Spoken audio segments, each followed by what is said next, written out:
Iniciamos então a segunda parte do programa Momentos Espirituais, de hoje, 17 de janeiro de 2020, na companhia dos nossos Leandro e Guilherme, e hoje estudaremos o capítulo 19, da obra Boa Nova, capítulo intitulado Comunhão com Deus. A obra Boa Nova, temos estudado capítulo a capítulo. A obra Boa Nova, na opinião do Chico, é uma das 3 obras que mais tocaram o seu coração, segundo informações do Geraldinho Lemos. O Geraldinho Lemos conta que o Chico considerava da sua lavra mediúnica encarnado, foram quase 420 obras que o Chico legou. Hoje já passam, da lavra mediúnica do Chico, já passam de 520 obras. Então, de 2002 para cá, já tem mais de 100 obras. Através de outros documentos que foram encontrados, outros artigos, outros materiais, né? Por exemplo, tinha um material que ficou muito tempo guardado na casa do antigo patrão do Chico, o senhor Joviano, que era o dono da fazenda, que era o chefe lá da Fazenda Modelo, do Ministério da Agricultura do governo federal lá nos anos 27, nos anos 30, né? Porque ele começa a mediunidade em 27. Então, nos anos 30, ele trabalhou na Fazenda Modelo, nos anos 40, muito tempo. E lá ele fazia o culto do Evangelho no lar com a família Joviano. E a filha do senhor Joviano, a filha guardou o material que era psicografado lá no culto do Evangelho. E isso depois se desdobrou, eu não sei se foi em uma obra ou 2 obras, né? E tem muitas fitas também que foram transcritas, né? Sim. Muitas gravações dele, do próprio Chico, né? Chico. De reuniões mediúnicas e conversas também, que eles botaram tudo em texto e transformaram em livros, né? Exato. E o Chico diz que 3 obras mais tocaram o seu coração. A primeira, Cartas de uma Morta, que foi a obra psicografada, ditada pela própria mãe para o Chico. A segunda, a própria mãe é Maria João de Deus, né? A segunda é Boa Nova, essa que nós estamos estudando. E a terceira é Paulo e Estevão. Entendeu? Então essas 3 obras são as que mais o tocaram. Não que as outras também são significativas, evidente. Qual o livro que ele escreveu em paralelo com Cartas de uma Morta, você lembra? Guilherme, agora eu preciso ver, viu, querido? Porque teria que ver na cronologia, né? Porque eu lembro... Parnaso de Além Túmulo foi a primeira. Uhum. Essa ele escreveu isoladamente. Porque eu lembro no próprio livro, a mãe dele falando: eu agora preciso parar, porque Mano está aqui para continuar o trabalho com você. Ele está fazendo alguma obra em paralelo. Alguma obra em paralelo, né? Então ela tinha que parar naquele momento para Emmanuel entrar, para ele continuar no outro livro que ele estava trabalhando. É muito legal. E tem uma obra que, isso já nos anos 60, né? Isso muito tempo depois. Agora eu não vou me lembrar qual obra que é. Será que é Evolução em 2 Mundos? É possível que seja, mas eu não tenho certeza. Que ele escrevia um capítulo e o outro médium que trabalhou com ele nos anos 60, Valdo Vieira, escrevia o outro capítulo. Eu não tenho certeza se é Evolução em 2 Mundos, mas é um desses que foi ditado pelo Espírito André Luiz. Então, eles se alternavam, né? E aí depois eles juntavam, né? E viam que tinham conexão, né? Que é mais uma prova intelectual da imortalidade, né? Muito bem. Então, assim o nosso querido Humberto de Campos se expressa: as elucidações do mestre relativamente à oração, sempre encontravam nos discípulos certa perplexidade, quase que invariavelmente em virtude das ideias novas que continham acerca da concepção de Deus como Pai carinhoso e amigo. Aquela necessidade de comunhão com o seu amor, que Jesus não se cansava de salientar, lhes aparecia como problema obscuro que o homem do mundo não conseguiria realizar. Então imagine vocês, né, para pessoas simples, humildes daquela época, que tinham a ideia ainda de um Deus vingativo, né, um Deus rigoroso, um Deus com aquelas... Vingativo não é o termo correto, né? Mas um Deus assim rigoroso, né, nos seus princípios. Esse conceito ser contrabalançado com aquilo que Jesus veio trazer, de mostrar para eles que Deus era um pai e amigo. Então, quer dizer, e se ele era pai e amigo, nós deveríamos buscar nos aproximar desse Deus, né? Desse pai e desse amigo. E aproximar, comungar, significa isso, né? Estar junto, né? Então, se aproximar.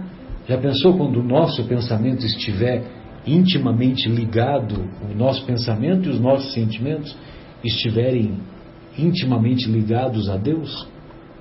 Por isso que muitas pessoas confundem Jesus como Deus.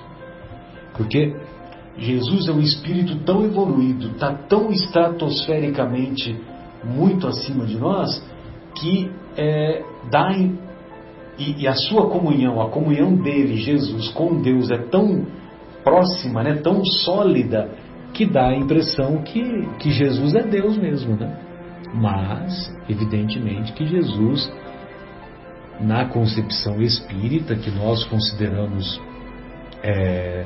caracterizadas por uma sensatez, na concepção espírita, Jesus é um espírito de altíssima hierarquia, mas não é o próprio Deus. A esse tempo, os essênios, olha só, ele está fazendo a referência aos essênios, né? Os essênios eram um grupo de religiosos da época de Jesus que viviam de maneira muito espiritualizada. Então muitas pessoas confundiram nos séculos seguintes os essênios como seguidores de Jesus, e muitos chegaram a dizer que Jesus bebeu da sabedoria dos essênios para poder fazer os seus ensinos, né? E não é bem isso que aconteceu, né? Lá na obra A Caminho da Luz, o Emmanuel deixa claro isso, que Jesus trouxe os ensinamentos. Ele sempre veio, os ensinamentos de Jesus sempre estiveram prontos e puros, porque o seu espírito é puro.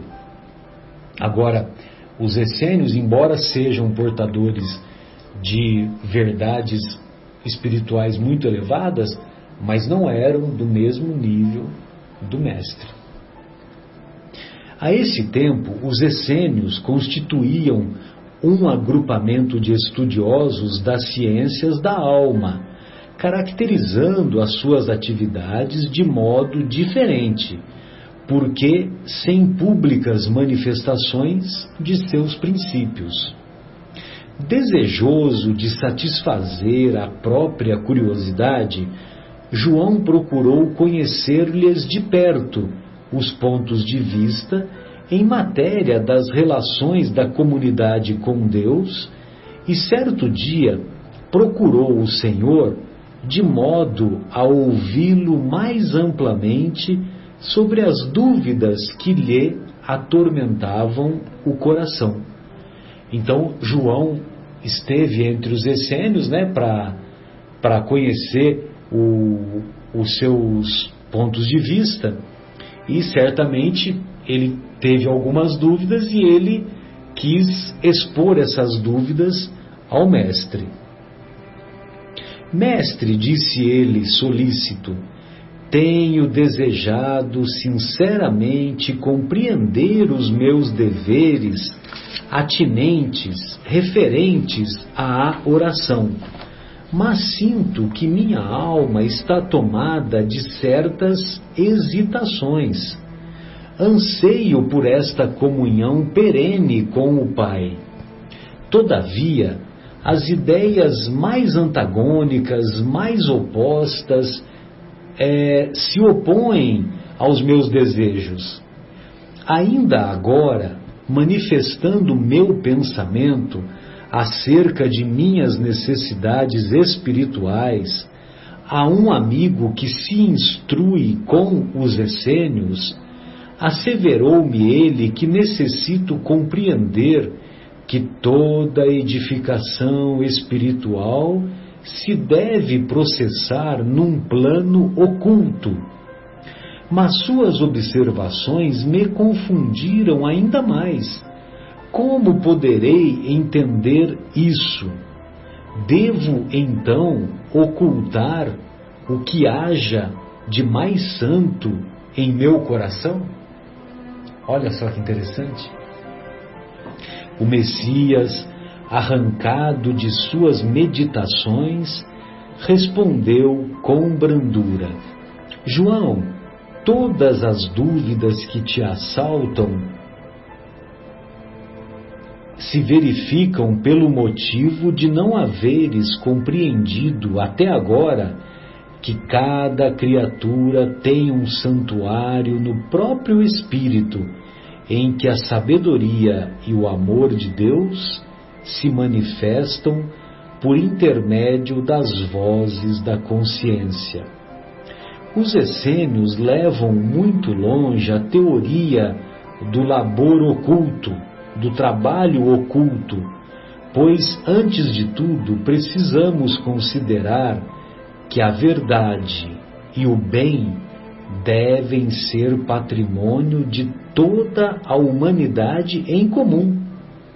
No entanto, o que é indispensável é saber dar a cada criatura de acordo com as suas necessidades próprias.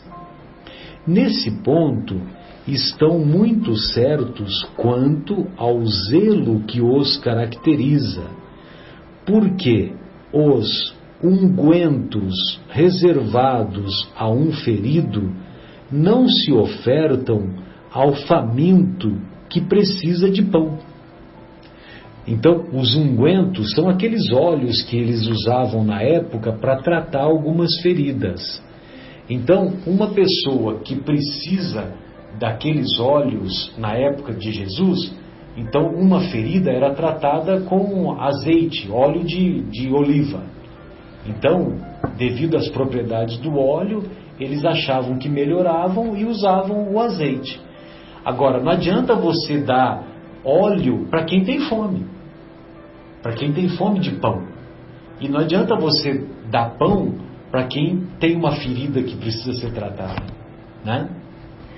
Então é essa a comparação que o mestre faz. Também eu tenho afirmado que não poderei ensinar tudo o que desejara aos meus discípulos, sendo compelido, sendo obrigado a reservar outras lições do Evangelho do Reino para o futuro, quando a magnanimidade divina permitir que a voz do Consolador se faça ouvir entre os homens sequiosos de conhecimento. Você viu que ele coloca Consolador com C maiúsculo? Sim. Referindo-se à terceira revelação que se manifestaria 18 séculos depois. Sensacional. Não tens observado o número de vezes em que necessito recorrer a parábolas para que a revelação não ofusque o entendimento geral? No que se refere à comunhão de nossas almas com Deus, não me esqueci de recomendar que cada espírito ore, cada espírito faça preces no segredo do seu íntimo, no silêncio de suas esperanças e aspirações mais sagradas. É que cada criatura deve estabelecer o seu próprio caminho para mais alto, erguendo em si mesma o santuário divino da fé e da confiança, onde interprete sempre a vontade de Deus com respeito ao seu destino. A comunhão da criatura com o Criador é, portanto, um imperativo da existência, e a prece é o luminoso caminho entre o coração humano e o Pai de infinita bondade.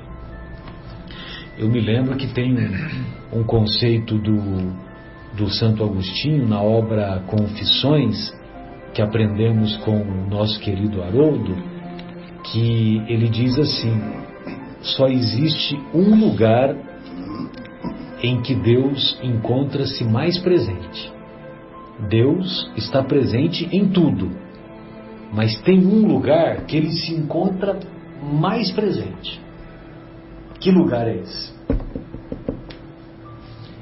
Dentro de cada um de nós. Então Deus encontra-se mais presente dentro de cada um de nós, mesmo para aqueles que hoje o menosprezam, que hoje o renegam, vamos dizer assim. E olha só que interessante, né?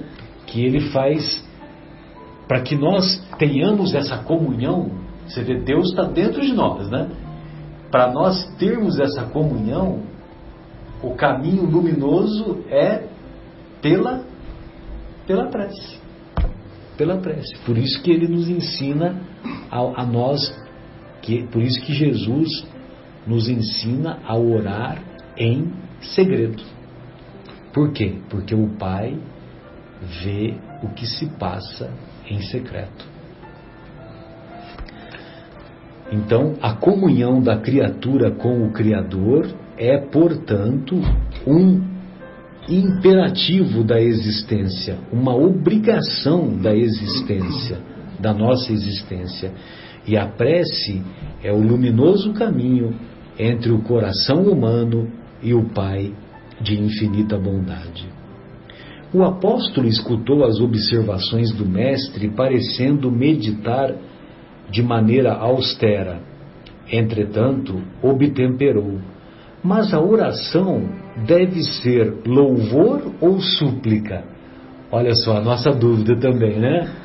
A nossa dúvida não, nós não temos dúvida nenhuma, porque nós só suplicamos, nós só pedimos, né?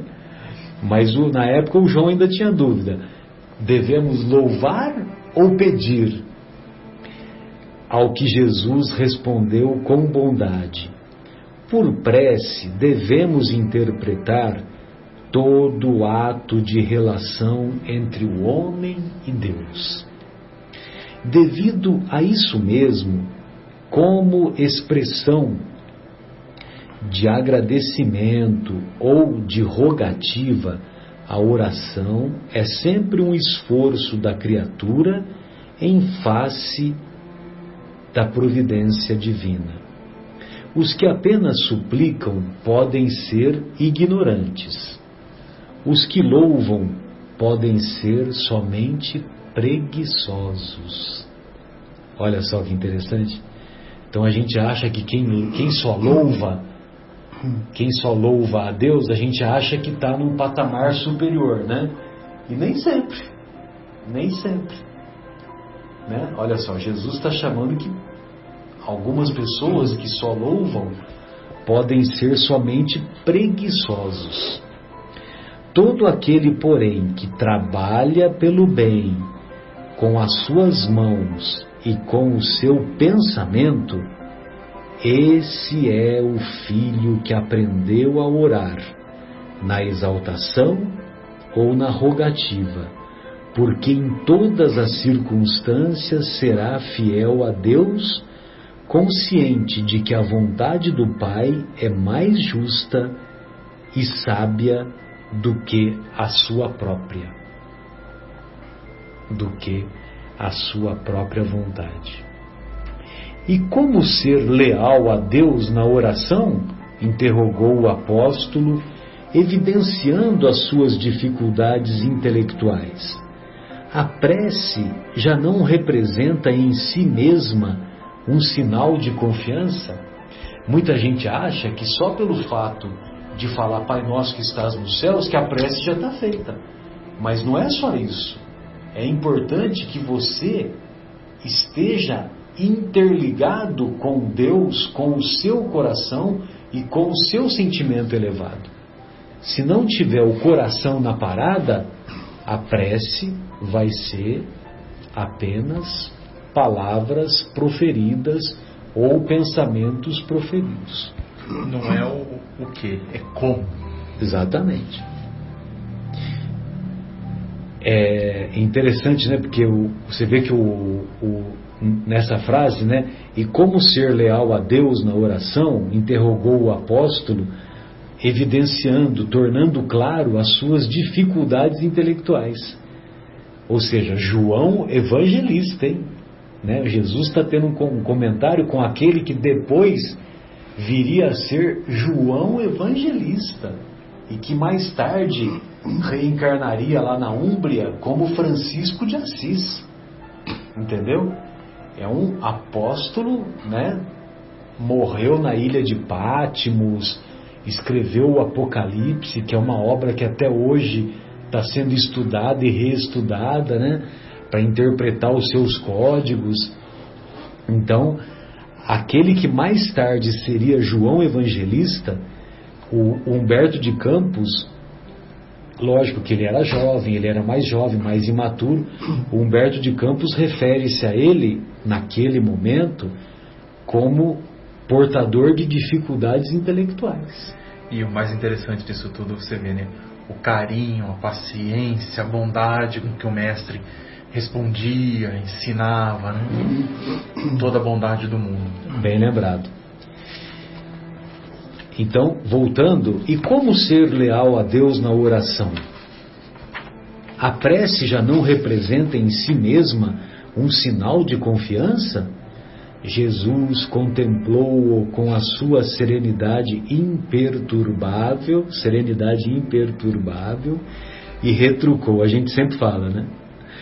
Será que também tu não entendes? Não obstante a confiança expressa na oração e a fé tributada à providência superior, é preciso colocar acima delas a certeza de que os desígnios celestiais são mais sábios e misericordiosos do que o capricho próprio. É necessário que cada um se una ao Pai, comungando com a sua vontade generosa e justa, ainda que seja contrariado em determinadas ocasiões. Em suma, é imprescindível, é indispensável que sejamos de Deus. Quanto às lições dessa fidelidade, observemos a própria natureza em suas manifestações mais simples. Dentro dela agem as leis de Deus e devemos reconhecer que todas essas leis correspondem à sua amorosa sabedoria, constituindo-se suas servas fiéis no trabalho universal. Já ouviste falar alguma vez que o sol se afastou do céu, cansado da paisagem escura da terra, alegando a necessidade de repousar? A pretexto de indispensável repouso, teriam as águas privado o globo terrestre de seus benefícios em certos anos? Por desagradável que seja em suas características, a tempestade jamais deixou de limpar as atmosferas. Apesar das lamentações dos que não suportam a umidade, a chuva não deixa de fecundar a terra? João, é preciso aprender com as leis da natureza a fidelidade a Deus.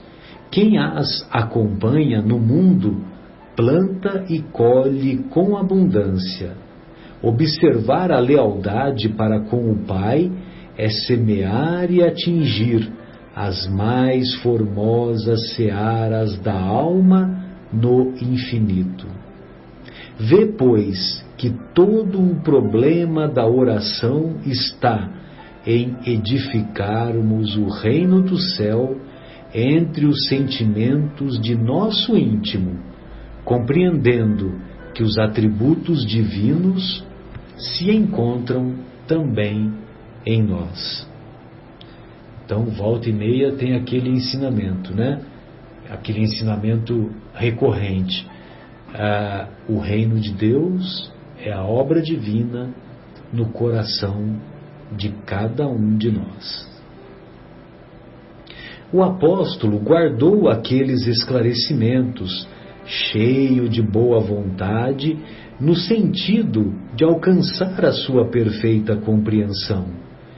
Mestre, confessou respeitoso, vossas elucidações, vossos esclarecimentos abrem uma estrada nova para minha alma. Contudo, eu vos peço, com a sinceridade da minha afeição, me ensineis na primeira oportunidade como deverei entender que Deus está igualmente em nós. Vê só a pureza dele, né? Uma singela pergunta, né? Como deverei entender que Deus está igualmente em nós? O Messias fixou nele o olhar translúcido e, deixando perceber que não poderia ser mais explícito com o recurso das palavras, disse apenas: eu te prometo. Então, quer dizer, se Jesus prometeu é porque ele ia cumprir, né? A conversação que vimos de narrar verificara-se nas cercanias de Jerusalém, numa das ausências eventuais do Mestre do círculo bem amado de sua família espiritual em Cafarnaum. No dia seguinte, Jesus e João demandaram Jericó a fim de atender ao programa de viagem organizado pelo próprio Jesus. Na excursão a pé, ambos se entretinham em admirar as poucas belezas do caminho, escassamente favorecido pela natureza. A paisagem era árida e as árvores existentes apresentavam as frondes recurvadas, entremostrando a pobreza da região que não lhes incentivava o desenvolvimento. Não longe de uma pequena herdade, o mestre e o apóstolo encontraram um rude lavrador cavando grande poço à beira do caminho. Bagas de suor lhe desciam da fronte, mas seus braços fortes iam e vinham à terra na ânsia de procurar o líquido precioso. Ante aquele quadro, estacionou com o discípulo a pretexto de breve descanso e, revelando o interesse que aquele esforço lhe despertava, perguntou ao trabalhador: amigo, que fazes? busco a água que nos falta, redarguiu com um sorriso o interpelado. A chuva é assim tão escassa nestas paragens? Tornou Jesus, evidenciando afetuoso cuidado. Sim, nas proximidades de Jericó, ultimamente, a chuva se vem tornando uma verdadeira graça de Deus. O homem do campo prosseguiu no seu trabalho exaustivo, mas, apontando para ele, o Messias disse a João em tom amigo: este quadro da natureza é bastante singelo, porém, é na simplicidade que encontramos os símbolos mais puros. Observa, João, que este homem compreende que sem a chuva não haveria mananciais na terra, mas não para em seu esforço, procurando o reservatório que a providência divina armazenou no subsolo.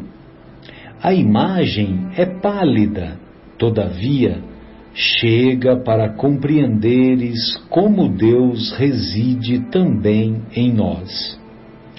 Dentro do símbolo, temos de entender a chuva como o favor de sua misericórdia, sem o qual nada possuiríamos. Esta paisagem deserta de Jericó pode representar a alma humana vazia de sentimentos santificadores. Este trabalhador simboliza o cristão ativo, cavando junto dos caminhos áridos, muitas vezes com sacrifício, suor e lágrimas, para encontrar a luz divina em seu coração. E a água é o símbolo mais perfeito da essência de Deus, que tanto está nos céus como na terra. Essa explicação foi demais, hein?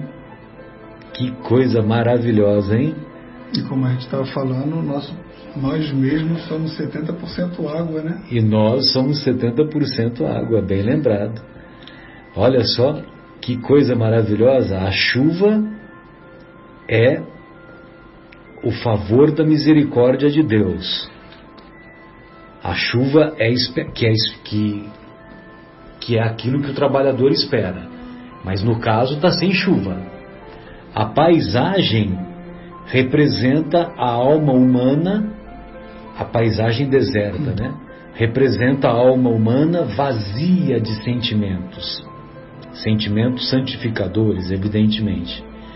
O trabalhador representa o cristão ativo, que está lá, está lutando, está cavando, está se esforçando, suor, lágrimas, né? A gente sempre faz aquele comentário que a evolução espiritual não se dá pelo elevador, né? Ela se dá degrau por degrau, com muito suor, com muito esforço. E para nós alcançarmos a evolução espiritual, nós temos que desidratar. Desidratar no sentido de suar bastante. É melhor que seja com suor do que com lágrimas. Lágrimas também vão desidratar, mas aí lágrimas já envolve dor, já envolve sofrimento, né? Então, a paisagem representa a alma humana. O trabalhador simboliza o cristão ativo, que está cavando, que está trabalhando. E a água simboliza a essência de Deus, a água que ele está buscando, né? Cavando a terra, ele está buscando a água. Então, representa que Deus está lá, né? Como Deus também está cá, dentro de nós. E como o Guilherme bem lembrou, 70% do nosso corpício é água. E ainda tem aquela história do japonês lá, da água, né? Masaru Emoto. O discípulo guardou aquelas palavras, sabendo que realizara uma aquisição de claridades imorredoras, claridades imortais. Contemplou o grande poço, onde a água clara começava a surgir, depois de imenso esforço do humilde trabalhador que o procurava desde muitos dias, e teve nítida compreensão do que constituía a necessária comunhão com Deus. Experimentando indefinível júbilo no coração, tomou das mãos do Messias e as osculou. Ósculo, né, uma palavra antiga, né, que significa beijar. Oscular, beijar. Tomou das mãos do Mestre e as osculou com a alegria do seu espírito alvoroçado. Confortado, como alguém que vencera grande combate íntimo, João sentiu que finalmente compreendera. Sensacional, né? Ele ficou tão emocionado, né? Tão gratificado, que ele tomou as mãos do Mestre e as beijou, né? Deve ter sido um sentimento tão elevado, né? Que, como se ele tivesse... Sabe quando você volta da anestesia? Já tomou anestesia já? Quando você não volta meio eufórico, né? Meio... né? Daquele jeito, né? Inclusive, você sabe que a nossa querida Sônia foi operada ontem, né? Graças a Deus correu tudo bem, né? Só que antes da cirurgia, lógico que todos estávamos ansiosos, né? Apesar de eu ser ginecologista, de estar acostumado a operar, etc, eu também estava ansioso. E o meu filho mais velho, né? O Vitor, na véspera, ele falou assim para Sônia, né? Que, lógico, né? Que é mãe dele, né? Ele também estava ansioso, né? Ele falou: mãe, se você vir a luz, foge da luz. Foge da luz, porque se a senhora for ao encontro da luz, significa que a senhora está indo para o outro lado, né? É muito comum aquelas experiências de quase morte, né? Aquelas experiências, os relatos das pessoas que voltam da anestesia, que viram um túnel com uma luz intensa, né? Então ele, né, como filho, estava preocupado que pudesse acontecer alguma infelicidade, né? E evidentemente, né, sejamos sinceros, né? Tem muitas pessoas que mais temem a anestesia do que a própria cirurgia, né? Felizmente a técnica cirúrgica evoluiu muito, mas a técnica anestesiológica também evoluiu muito. E hoje o risco de ter um problema, de ter uma complicação anestesiológica hoje é comparado com o risco do avião cair. Então, ninguém fala dos milhares de voos que ocorrem todo dia e que cumprem o trajeto, né? Chegam ao seu destino. Agora todo mundo fala de um avião que cai. Entendeu? Então esse que é o problema, né? Que é o nosso foco. O nosso foco está muito relacionado ainda nas coisas imperfeitas, né? Talvez porque sejamos muito imperfeitos, né? Uhum. Mas muito legal, né? Esse comentário aqui que o mestre fez, né?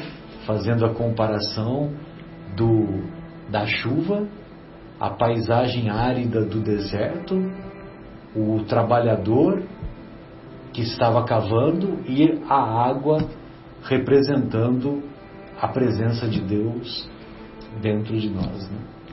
E a reação do João, né? O João, ele estava eufórico, sim, né? Ele sim. Certamente ele deve ter vencido uma batalha interna muito grande, ele devia estar em conflito interno muito grande, né?